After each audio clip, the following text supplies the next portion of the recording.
Un hombre de 40 años se está muriendo en un sanatorio en Kirling, Austria. La tuberculosis le ha destruido la garganta. Ya no puede tragar. Apenas puede hablar. La habitación está abierta a los bosques de Viena, pero él ya no ve el paisaje. Solo el techo. Solo el tiempo que pasa. Solo la certeza de que el cuerpo, esa prisión que siempre odió, está a punto de liberarlo para siempre. Se llama Franz Kafka. En los últimos días, cuando la voz ya no le alcanza, se comunica con pequeños mensajes escritos. Llama a su amigo, el doctor Robert Klopstock. Han hecho un pacto tiempo atrás. Si el sufrimiento se vuelve insoportable, el otro le administrará la dosis mortal de morfina. Ahora es el momento. Klopstock duda. Kafka lo ve. Y entonces escribe una frase que podría estar en cualquiera de sus novelas. Mátame, si no, serás un asesino. Murió esa misma noche, el 3 de junio de 1924. Pero antes, en algún momento de aquellos años de enfermedad, había dejado una instrucción a su amigo más cercano, Max Brod.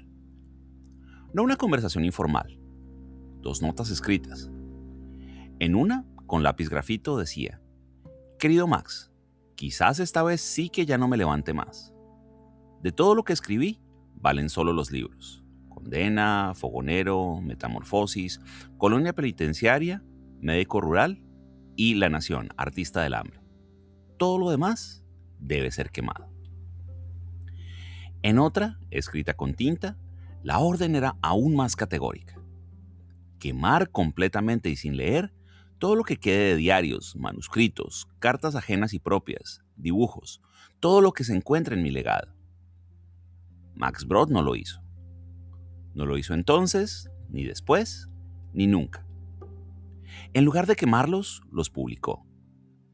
Salvó de la destrucción las novelas que hoy conocemos: El Proceso, El Castillo, América. Sin esa desobediencia, Kafka sería hoy posiblemente un escritor menor, conocido solo por un puñado de relatos que publicó en vida. Una nota al pie en la literatura centroeuropea. Brod sabía que estaba traicionando la voluntad de su amigo, pero tenía sus razones. La principal, escribió después, era que Kafka conocía la fanática veneración que él sentía por cada una de sus palabras. Sabía que aquella petición se la hacía a la persona menos indicada para cumplirla. Convencido de la seriedad de mi negativa, escribió Brod, Kafka debería haber designado a otro ejecutor de su testamento, si su disposición hubiera sido para él de una seriedad incondicional y final. Kafka, que estudió Derecho en la Universidad de Praga, que trabajó durante años en compañías de seguros, que sabía perfectamente cómo se redacta un testamento válido, eligió dejar sus últimas voluntades en cartas informales, dirigidas al único hombre que jamás podría ejecutarlas. Un siglo después, Franz Kafka es uno de los escritores más leídos del mundo. Su nombre le dio origen a un adjetivo: kafkiano. Lo usamos para describir situaciones absurdas, burocracias infernales, pesadillas administrativas, procesos sin sentido. Lo usamos sin saber que la palabra describe también, y sobre todo, la vida de quien la inventó. Porque la obra de Kafka no es ficción. Es autobiografía procesada en imágenes. Sus personajes no son inventados. Son las versiones de sí mismo que no pudo ser. Sus pesadillas no son literarias. Son las que vivió cada día en su cuerpo, en su familia, en su oficio, en sus amores, en su condición de judío en una ciudad que nunca terminaba de ser suya. El Proceso no era una novela, era su vida. Y la última ironía, la más kafkiana de todas, es que ese hombre que pidió que su obra fuera destruida es hoy un monumento. Que ese hombre que se sentía insignificante es hoy un gigante. Que su último deseo fue ignorado y que esa obediencia lo inmortalizó. Un proceso póstumo del que nunca sabremos el veredicto. En 1919, Franz Kafka tiene 36 años. Vive en Praga. Ha publicado algunos relatos. Trabaja en una compañía de seguros. Y está comprometido con una mujer, Julie Wojcicki, algo que su padre desaprueba con la misma violencia con la que ha desaprobado todo en su vida. Entonces se sienta a escribir una carta. No un mensaje breve, más de 100 páginas manuscritas que después mandará a mecanografiar. Y comienza así. Querido padre, me preguntaste una vez por qué afirmaba yo que te tengo miedo. Lo que sigue es un ajuste de cuentas sin piedad. Una autopsia emocional de una relación que lo marcó para siempre.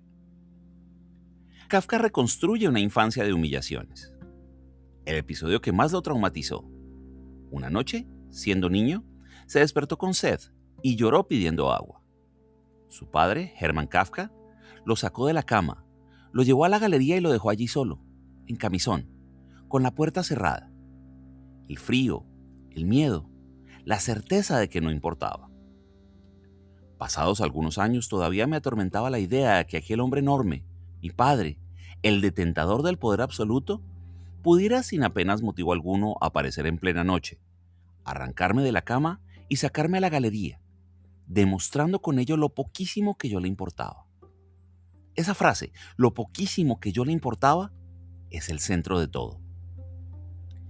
Hermann Kafka era un comerciante exitoso, un hombre fuerte, autoritario, que había escalado desde una familia humilde hasta la burguesía de Praga.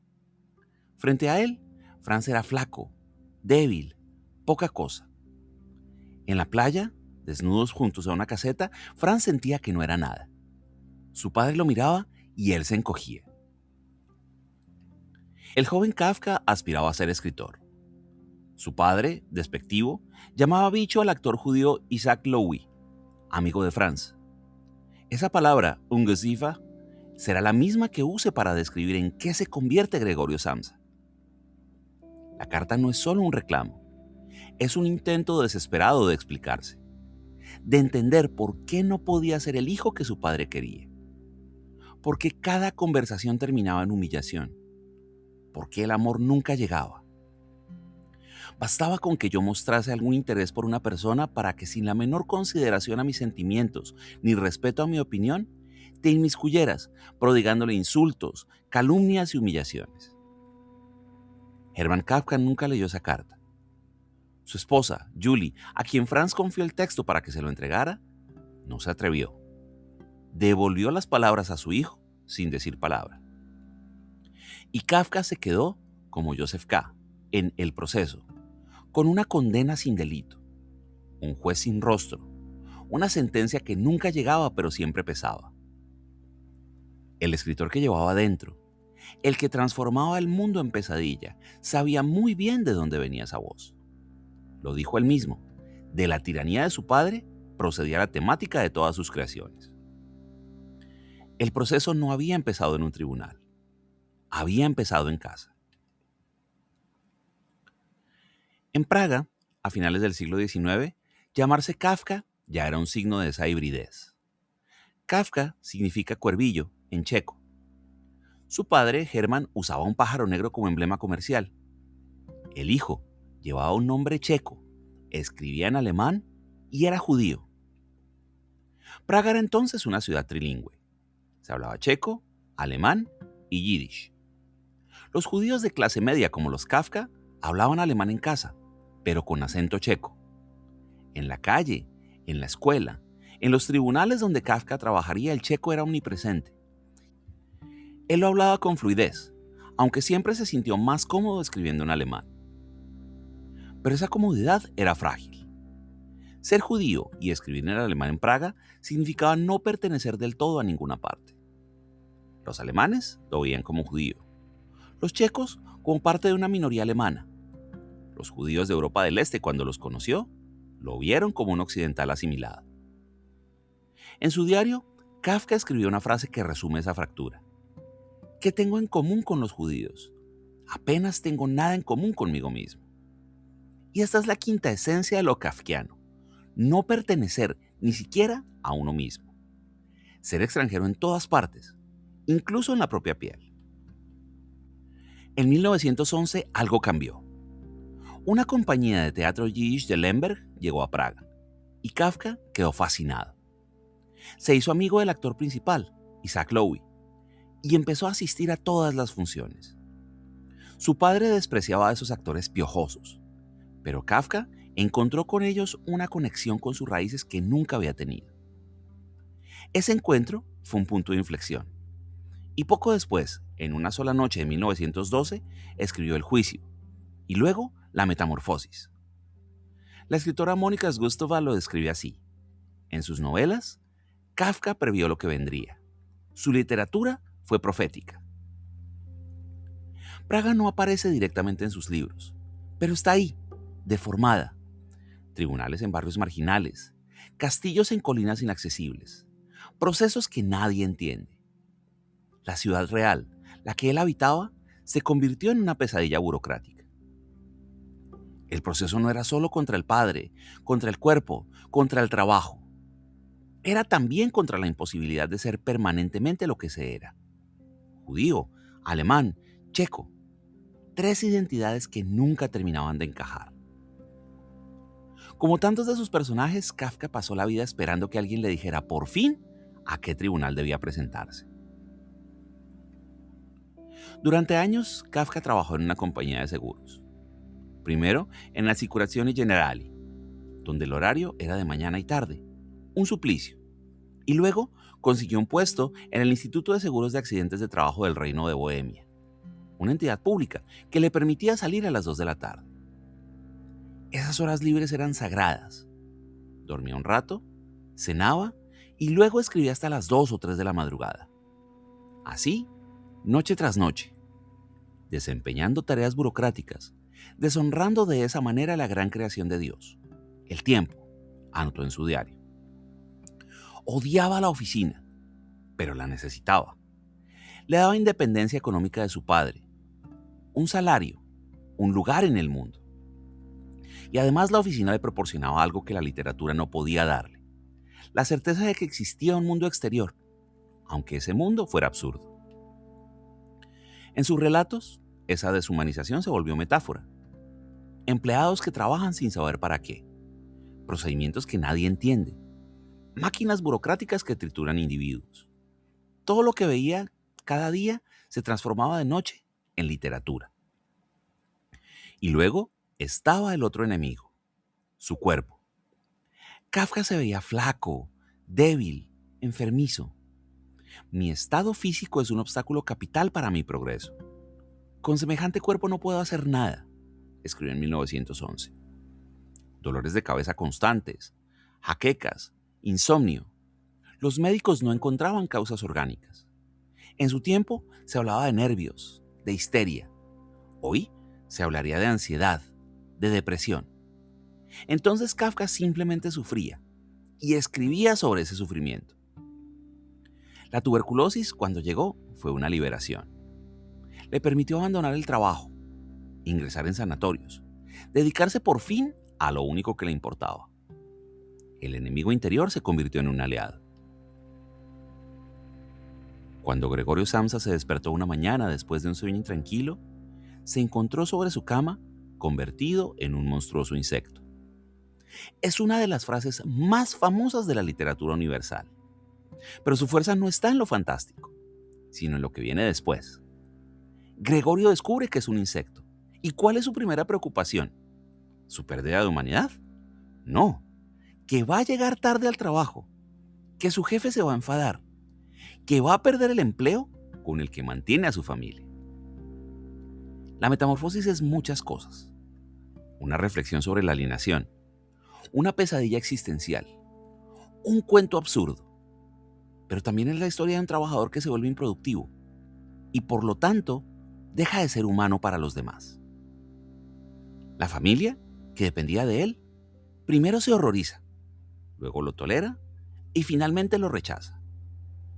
El padre le lanza manzanas, una se le queda incrustada en el caparazón y empieza a podrirse. La hermana Greta, que al principio lo cuidaba, termina sentenciando. Tiene que irse. Lo encierran en su habitación. Dejan de alimentarlo. Gregorio muere solo, escuchando cómo los suyos planean un futuro sin él. Kafka sabía de lo que hablaba, porque él también sostenía económicamente a su familia. Él también temía volverse inútil. Él también sentía que el trabajo lo convertía en algo menos que humano. En la historia, Gregorio ama la música. Su hermana toca el violín y él, insecto, sale de su habitación atraído por esa belleza que aún puede conmoverlo. Es el último destello de humanidad antes de la muerte. Y la literatura encontró aquí una de sus imágenes más perdurables, la de un hombre convertido en insecto que incluso así sigue preocupándose por llegar tarde al trabajo. En 1913, Franz Kafka lleva 9 meses escribiéndole cartas a Felice Bauer, una mujer a la que ha visto apenas un par de veces. Tarda una semana en escribir una carta de petición de mano, una confesión agonizante, un hombre que se arranca la piel para mostrar lo que hay debajo. La verdad es que no soy nada, lo que se dice nada. No soporta la convivencia con otros seres humanos. Es incapaz de mantener una conversación. No me entiendo conmigo mismo, salvo cuando escribo. Felice acepta casarse y luego él rompe el compromiso. Vuelven a comprometerse. Él vuelve a romper. Entre 1914 y 1924, Kafka estará 3 veces cerca del matrimonio y siempre desistirá. El problema no era Felice, era la idea misma del matrimonio. Lo que él llamaba el matrimonio burgués representaba una amenaza mortal para la escritura. Casarse significaría perder la libertad de escribir por las noches, y sin esa libertad, él dejaba de ser él mismo. Él necesitaba de la distancia para poder amar. La cercanía física amenazaba con destruir lo único que realmente le importaba, la posibilidad de seguir escribiendo. Al final de sus días se preguntó, ¿qué has hecho con el don del sexo? Lo has desperdiciado, eso es lo que al final dirán. No era misoginia, era miedo. Era miedo a que el amor le arrebatara la única oración que conocía, la escritura. Alguien tuvo que calumniar a Joseph K., porque sin haber hecho nada malo, una mañana fue arrestado. Así comienza el proceso. La novela que Kafka escribió entre 1914 y 1915 y que no terminó, publicada después de su muerte en 1925, cuenta la historia de un hombre que despierta un día y descubre que está siendo juzgado por un delito que desconoce. Joseph K. es un alto funcionario de un banco. Tiene 30 años, una posición respetable, una vida ordenada. De pronto, 2 hombres se presentan en su pensión. Le informan que está arrestado, pero no le dicen por qué. Puede seguir yendo a trabajar, puede moverse con libertad. Pero desde ese momento todo en su vida gira en torno a un proceso que no entiende. Busca abogados, recorre tribunales sórdidos instalados en buhardillas de edificios pobres. Habla con un pintor que dice tener contactos con los jueces. Todo es inútil. Nadie puede ayudarlo. Porque la ley, como le explican, se limita a sufrir la defensa, no a permitirla. Al final, en la víspera de su 31º cumpleaños, 2 hombres lo llevan a un descampado y le clavan un cuchillo en el corazón. Y muere como un perro, sin saber nunca de qué lo acusaban. La novela ha sido leída de muchas maneras, como crítica a la burocracia, como parábola religiosa sobre la culpa, como anticipación del totalitarismo. Pero lo que hace a Joseph K. universal no es su situación particular, sino su reacción. Al principio confía en que todo se aclarará, y luego se obsesiona, y luego se desespera. La paranoia no está en él, está en el mundo que lo rodea. Él solo intenta seguir siendo racional en un sistema que ha dejado de serlo. Kafka escribió una vez que un libro debe ser el hacha que rompa el mar congelado dentro de nosotros. Y el proceso sigue siendo esa hacha. Un siglo después, seguimos sintiendo el golpe. Hay una imagen instalada sobre Kafka, la del escritor sombrío, atormentado, trágico, un hombre que debió ser insoportable, incapaz de reír. Aparentemente, eso era falso. Max Brod, su amigo y albacea, insistió en desmontar ese mito. He advertido que los cultivadores de Kafka, que solo lo conocen por sus libros, tienen una imagen totalmente falsa de él. Creen que también su trato debe haber sido triste, desesperado, y es todo lo contrario. Le hacía bien a uno estar con él. Cuando Kafka leía sus relatos en voz alta a los amigos, abundaban las risas, de él mismo y de la audiencia. Brod contaba que al leerles el primer capítulo del proceso, las carcajadas fueron tantas que no pudo seguir. Kafka y sus amigos se tronchaban de risa leyendo la Metamorfosis mientras tomaban cerveza. El ilustrador Peter Cooper describió ese lado cuando un amigo fanático de Kafka le leyó los textos en voz alta en un bar. Escuchar el texto hablado con cerveza arrojó una nueva luz sobre el humor de la historia. El escritor David Foster Wallace contaba su frustración al intentar mostrar a sus estudiantes que de hecho Kafka es gracioso. Los grandes relatos y los grandes chistes tienen mucho en común, decía. Y Walter Benjamin en una carta lo resumió así: me parece cada vez más que el rasgo esencial de Kafka es el humor. El absurdo, la exageración, la naturalización de lo imposible. Todo eso, leído con distancia, produce risa. Una risa incómoda tal vez, pero al fin risa. La imagen del tormento viene de sus escritos, pero también de una confusión. Creer que el arte debe reflejar la personalidad del artista. Kafka era de hecho divertido en persona y sombrío en sus páginas. Y no hay contradicción. Hay alguien que usaba la literatura para procesar lo que en la vida no podía resolver. Kafka murió pensando que su obra desaparecería con él y había dado instrucciones claras: quemarlo todo. Un siglo después, es uno de los escritores más leídos del mundo. Su rostro aparece en camisetas, tazas, memes de internet, y su nombre es un adjetivo que se usa a diario sin pensar: kafkiano. Hay algo de hecho profundamente kafkiano en ese destino. Un hombre que se sentía insignificante, que pedía el olvido, convertido en figura central de la cultura occidental. Un proceso póstumo que él no inició, que él no entendió y del que nunca se conocerá la sentencia. Los críticos han discutido durante décadas qué fue lo que quiso decir realmente. Psicoanalistas lo tratan de interpretar en clave freudiana. Los marxistas ven en él una crítica del capitalismo. Los teólogos lo leen como un místico judío que buscaba a Dios en los laberintos de la burocracia. Los existencialistas lo reclaman como precursor de Sartre y Camus. Todas las lecturas encuentran algo, y ninguna agota su sentido. Porque Kafka no escribió para ser interpretado. Escribió porque no podía no hacerlo. Y lo confesó una vez: mi forma de vida está encauzada única y exclusivamente hacia la escritura.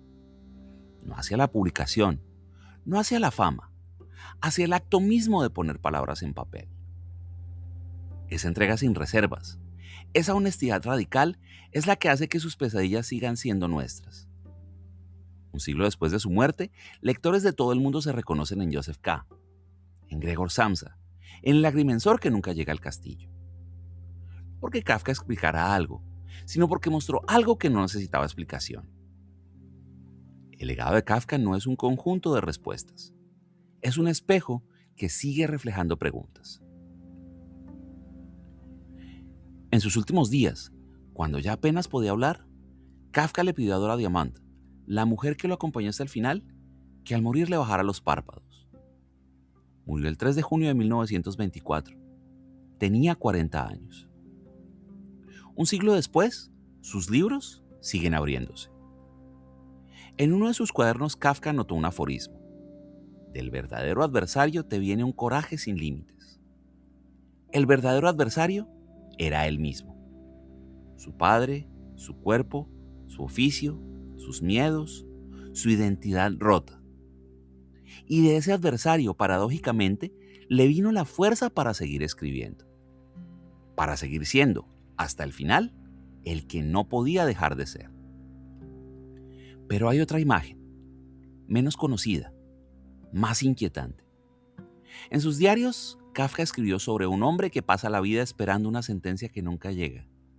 Y cuando finalmente alguien le pregunta por qué no se va, él responde: espero. Si la sentencia no llega, entonces todo está permitido. Y esa es la última paradoja kafkiana. La espera infinita no es una condena, es una libertad secreta. Mientras el tribunal no dicte sentencia, mientras el proceso siga abierto, mientras el expediente descansa en algún archivo sin cerrarse, todo está permitido. Kafka sigue ahí, en esa sala de espera, no como un condenado, como alguien que aprendió que la falta de sentencia es también una forma de absolución. El proceso no termina, pero tal vez no necesite terminar. Gracias.